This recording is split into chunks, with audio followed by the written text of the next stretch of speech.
Can, I'm very happy that you are with us and your lovely little dog. Yeah, we came together with Zuzu. It doesn't matter. Nice to be here. We wanted to talk about the situation in Turkey, the upcoming elections. And one thing that struck me in the last couple of weeks was suddenly there was a new candidate, at least for me, Ince. I hope the pronunciation exactly, is correct. Ince, yeah. Ince. What happened to him? Why he came back? What was the reason for that? He's the most popular candidate, I'm afraid, nowadays in Turkey. Object of hate for many people because he used to be with the Social Democrats and he was in the last election he was running against Erdoğan. So many people supported him and he lost the game.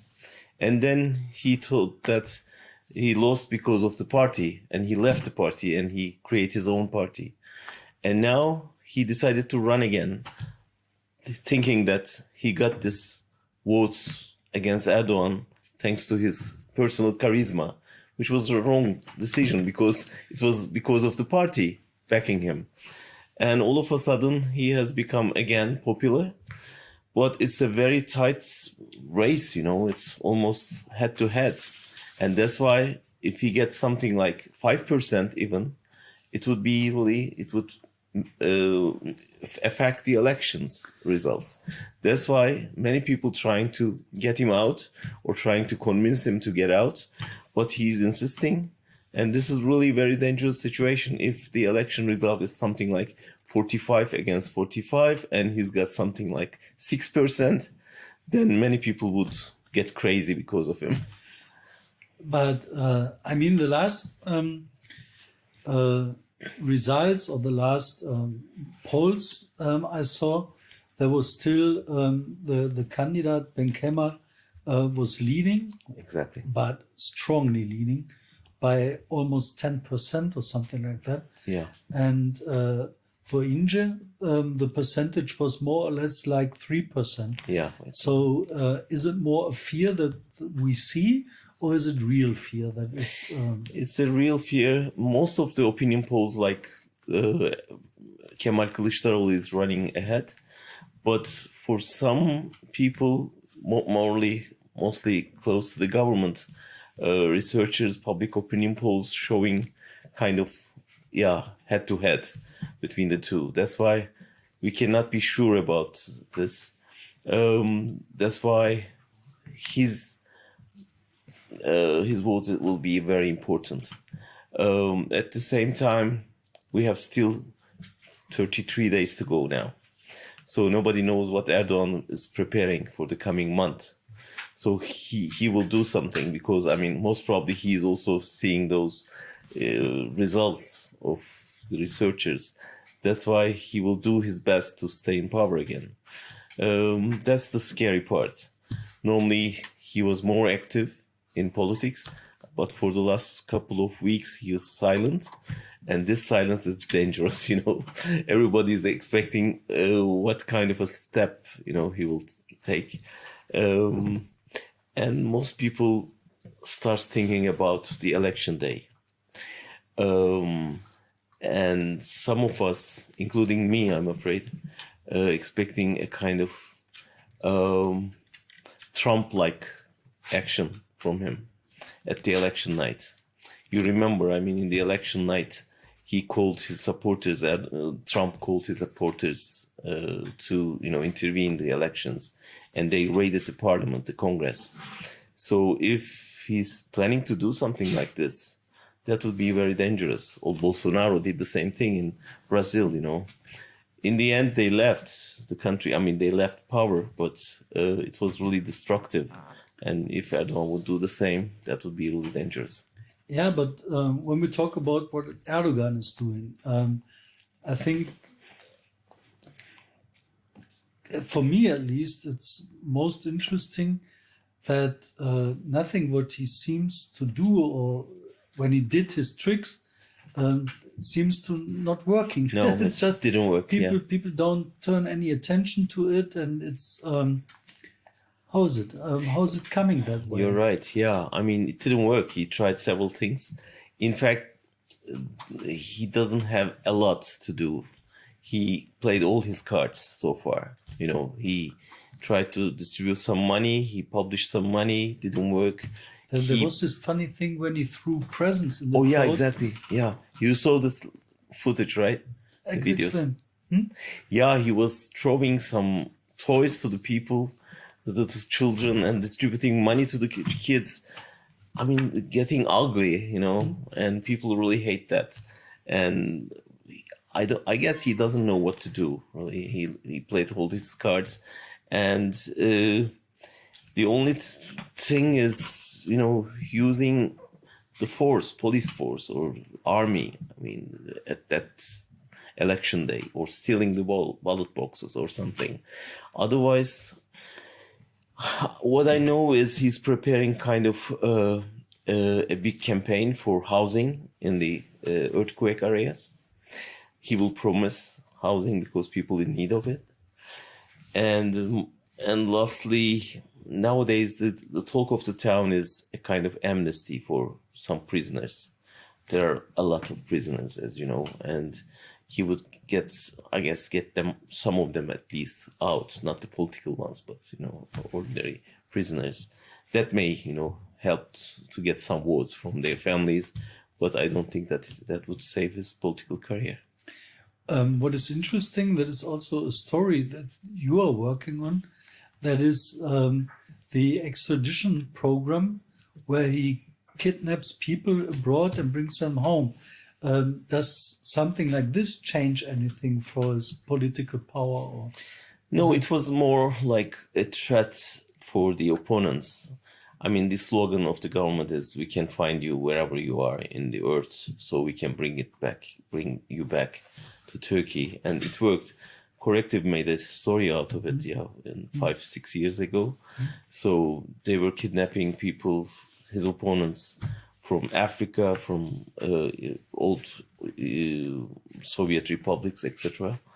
And they were very proud of it. I guess Turkish intelligence service proudly announced that they brought more than 100 people back to Turkey in recent years. So this is the official number, and it's not a secret. And I'm working on a story and trying to find out the people Erdoğan is tracing at the moment. There's a huge terror list, including me, so in the government circles. And if you click Turkish Interior Minister, you can see the whole list, thousands of people there, including some intellectuals, writers, journalists, etc. Call them terrorists, and the government promising money for our heads. Imagine you're a journalist, and next week I'll be in the press bowl in Germany, and German president will be there, and we'll be sitting in the same table, and I'll be doing the opening speech in front of him as a terrorist. Can you imagine this? And last month I was in Munich Security Conference, and I was the only one representing Turkey. And I took the stage and made a speech there as a terrorist in Munich Security Conference.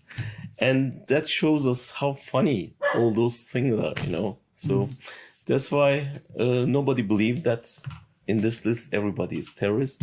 Maybe there are some, but then you cannot be sure about this. Oh, difficult. What I understand from that is that Erdogan is preparing for the aftermath. Like he's saying, yeah, the terrorists did some stuff, pulled some tricks. We need to threaten the opposition, something like this. And then there I see something happening also on the media line. Of course, he's got control on the domestic media, let's say, more or less. At least he tried it for a couple of years.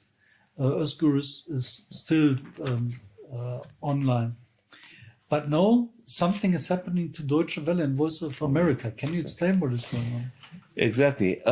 As you know, I mean, Erdoğan is controlling most of the media in Turkey. That's why many people start following the media outlets broadcasting from afar, from outside. So Özgürüz is one of them, and we are really doing very well. In the last couple of months, it's getting more and more. We are getting more and more spectators. And I read already that Özgürüz is amongst the 10 biggest news outlets in Turkey, isn't exactly, yeah, it's a huge success for us. Really, I'm so happy with it.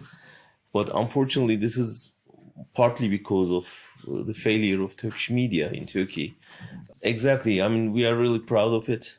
But unfortunately, it's partly because of the repression in the country, and many of the media outlets are not brave enough to, write what we have been writing about the government, about the corruption case, about the foreign policy, etc. But as most of the media is controlled by the government now, many people start watching foreign TV stations or media outlets broadcasting from afar as Özgürüz. And Deutsche Welle has been really doing a very good job in, informing Turkish public about the internal and diplomatic policy of the government. So, of course, the government didn't like it. So they are trying to now control them as well. So they forced them to get license from the government a couple of years ago. And in the beginning, they were considering, and in the end, Deutsche Welle decided not to get the license, because getting license means accepting Turkey's government's control. Then you have to appoint a representative, and you have to create an office, and you have to inform them about their activities. And if they didn't like some content, they can warn you. So getting license means to be a part of the system. So they refuse. So the government blocked their access. Yeah. So the government blocked the access to those websites, especially Deutsche Welle. But they were still broadcasting, and many people know how to use VPNs and how to bypass those blockings, etc. But then they have to shut down their office. And they had an office in Turkey, but they are still broadcasting. And there's a dispute if they should have accepted the license or not. But what is important for me is I couldn't see any important reaction from the German side, German government. This is something serious. I mean, they are blocking your important media outlets' website, and you're not reacting. As far as I understand, German government is in a position to wait and see, and they are waiting till the election results is announced.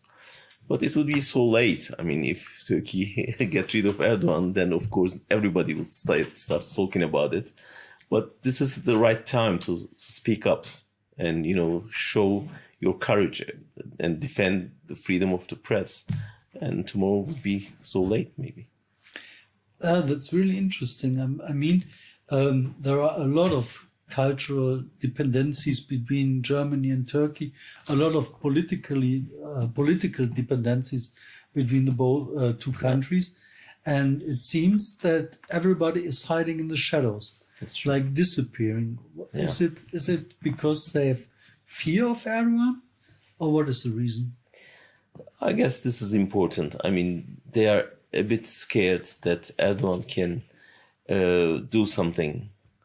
Do what? For example, he threatened German governments many times for releasing the refugees and, open the gates and let them go to Europe. This is one thing. Another thing is German government is also scared that he can create a kind of confrontation in Germany because of his supporters here and using his supporters in Germany. Another thing is they need him in the Ukraine crisis, and they have a good cooperation, and Erdoğan can reach Putin and Zelensky at the same time, and it's an advantage for German government as well. And they have many plans, of course, there are economic ties, etc. So they don't want to annoy him at all. And anything can be, disturbance to Erdoğan. They are trying to get, they are defending the status quo. Let's put it this way. Status quo is always good for German government, as far as I understand. And this is, again, right. And they are trying to not so close to the opposing partners in Turkey, which is important. I mean, nowadays, many people are trying to get good relations with the opposition in Turkey. But I'm afraid not the German government or the other parties. So, when is it, or what role does it play that Osman Kavala is still in prison?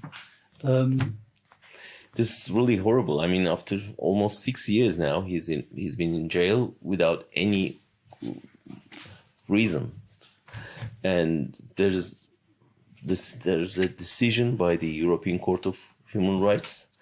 He should be released immediately, and European Council several times warned Turkey. Didn't work, because Osman Kavala is a name in the eyes of Erdoğan representing the Western world. He's representing Soros, Christian powers, trying to topple down Erdoğan. So that's why, he declared him as an enemy of the state and never thinking of releasing him. But does it help him to control also the civil society in Western Germany, in Europe? Yeah, of course, because he was a very close ally with the many German institutions. They were doing many human rights projects hand in hand with them, and of course, when someone is arrested, many other institutions in Germany starts thinking of future threats against their people there. That's why they are more distant, more careful with any cooperation. So if you support a kind of opposing partner in Germany, of course Erdoğan can get angry, and that's why they don't want to do something against him at that moment, at least. What is interesting to me is that Osman Kavala is like a real high person, so somebody who's very important.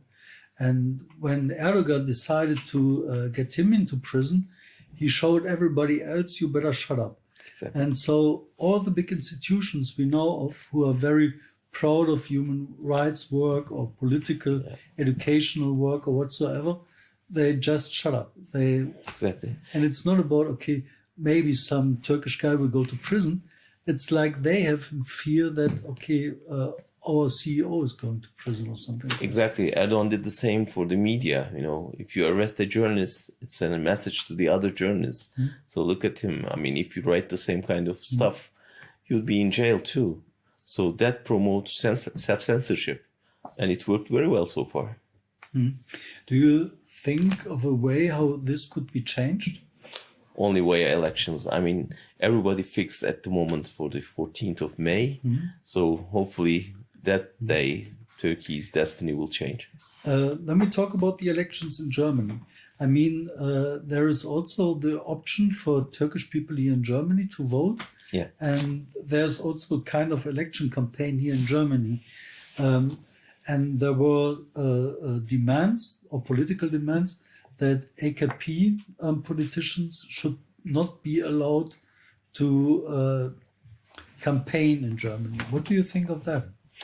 Yeah, in the previous elections, as you know, Erdoğan did a lot of meetings here, and it was like a Turkish election area in Germany, but it was destructive because of this polarization and tension between the Erdoğan supporters and Erdoğan opponents, and Germany didn't want that, and warned Turkish government several times. And this election, Erdoğan made a mistake. He sent a parliamentarian to Germany to start the campaign, and he recorded a video. And together with other stuff, he was talking to Erdogan supporters and saying that we should destroy all our opponents in Germany. Oh, we should share a link here. Exactly. Yeah. So this changed everything, really, because it was so clear that he was here to give the message and threaten the opponents. Not only threatening, but he was talking about destroying them. And then this video, of course, we did a lot of coverage on this, and we warned the German government about the danger, because he was talking about us, And then the foreign ministry called the Turkish ambassador and warned him that this guy cannot enter Germany again, and there is no campaign for the elections. They didn't say this publicly, but we learned from the German circles that they got the message. Maybe the Germans said so, but do they enforce that? I mean, yeah, there's no campaign at the moment. Yeah, you see that? Nobody could come. I mean, we couldn't see Turkish ministers or parliamentarians anymore. We cannot see big meetings here.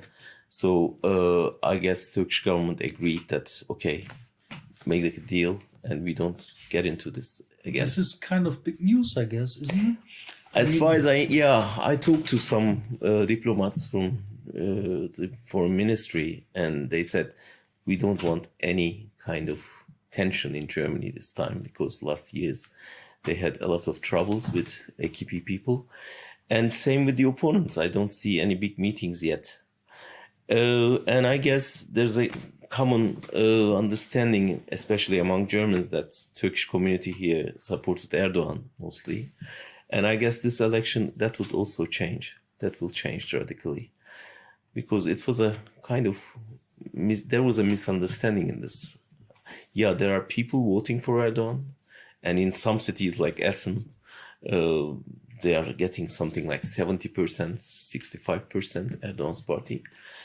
But the problem here is the attendance rate is so low. It's almost 50% or something. So most of the people integrated and they don't care about what's going on in Turkey. They don't vote. And some people like us, we have a problem with the Turkish government, so we cannot go to the voting stations. They are in the ministry, at the consulates, or you have to go to the consulates, which is a Turkish soil, So if you go to the Turkish embassy, you must be arrested there. So there are many people like me who cannot go and enter the embassy. So that's why it's not representative, the results. So the people who voted mostly voted for Erdoğan, but many people like Kurds, Alevis, they cannot go and vote. But this time there's a huge community of newcomers, mostly Erdoğan opponents, and they will vote here. So those academics, writers, artists, etc. So you will see the result would be very different this time. How come that there is no campaign in Germany from the side of the opposition? I mean, you don't have an agreement with the government to do nothing. Yeah, I mean, but you have to get permission for big meetings, marches, etc. Probably there will be some meetings, but I cannot see a big campaign, really. Normally, I mean, this is not my first election here. In the previous elections, there were big meetings, demonstrations, etc. I don't know. I mean, the country is more busy with itself, and they are not opening up the world at the moment. And normally, we were expecting ministers, parliamentarians, and some opinion leaders from the opposing sides. Nobody is around at the moment. Okay, then last point for this time in our analyzing the Turkish election is about the war. The war Turkey is involved in Syria. I just read a couple of stories that in Syria the activities is going or expected to go up.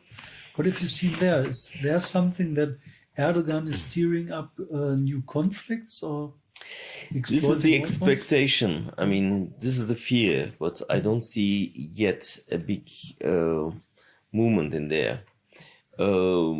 Some people, is expecting that a military operation would help Erdoğan just before the elections to, get people's support because Turkey would be in a kind of war, etc.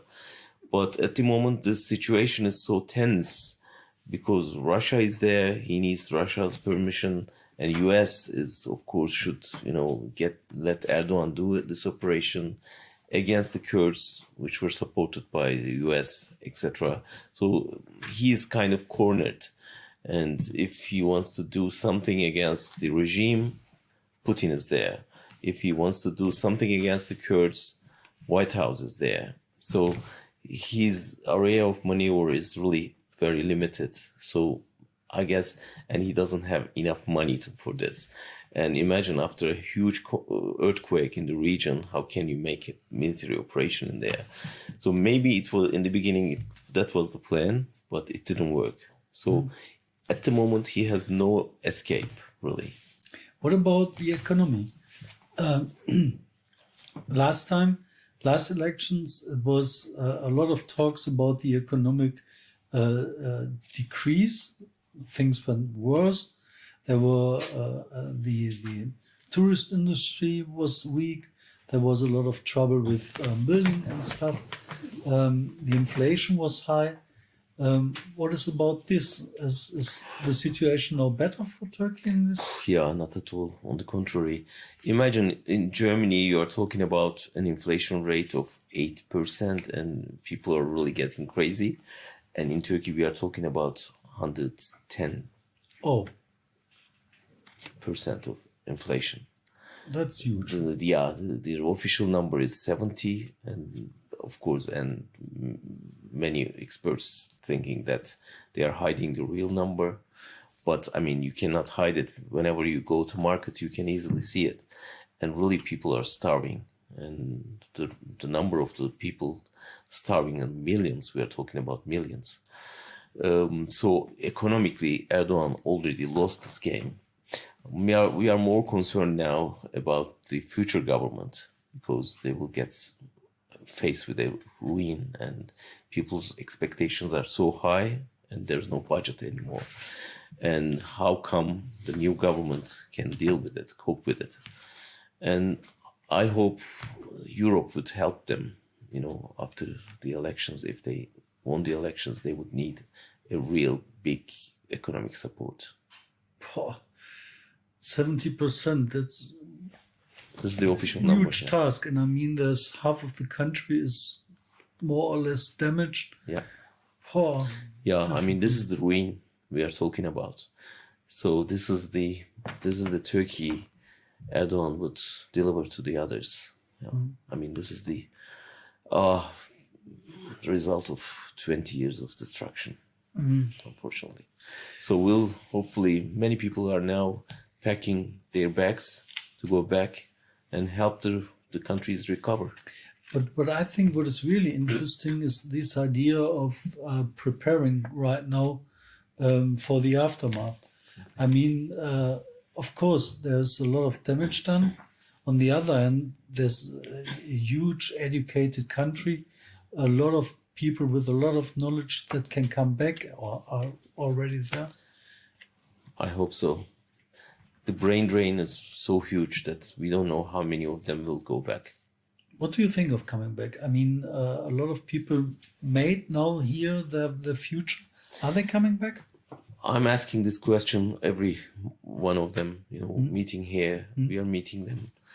And most of them in favor of staying in Germany. Because they are, building up a new life here. They have kids. They know that in the coming decades, Turkey will not recover so easily. So, and their life standard is high here because they are really well-educated people.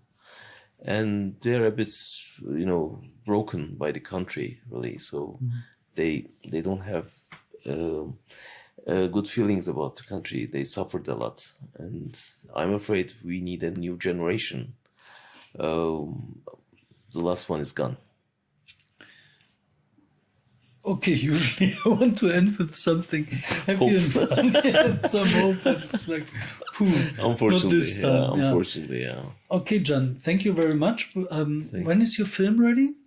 Yeah, on the 9th of May, just 5 days before the elections, will be on ZDF with our new documentary. Oh, I'm really looking forward to it. Thank you. And of course, everybody who wants to know more about Erdogan is welcome to read Can's biography on the graphic novel biography on Erdogan, how he came to power. And this is a very good book to understand what is really going on in Turkey.